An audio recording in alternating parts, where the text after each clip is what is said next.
Along with Iran's illegally escalating nuclear activities, cyber attacks, and terrorist acts that have plunged the Middle East into chaos, Iran may have crossed the red line with its recent successful attack on an Israeli tanker on Thursday night.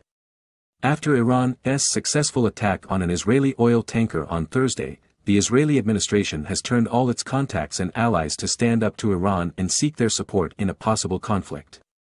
After the attack, Israel, the USA and the UK are alarmed. Israel is now negotiating with the US and UK administrations to pressurize Iran to launch a counterattack. Also, Israel's foreign minister said he has ordered the nation's diplomats to push for UN action against Iran over a deadly attack on a ship managed by an Israeli billionaire. On Friday, Foreign Minister Yair Lapid said he has ordered the nation's diplomats to push for United Nations action against Iranian terrorism.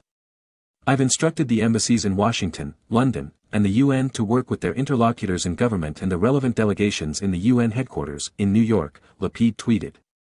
When he served as defense minister under Benjamin Netanyahu, and when he was in the opposition, Bennett took a combative approach to Iran, preaching harsh measures to damage Iranian interests every time Tehran was indirectly linked to an attack on Israel.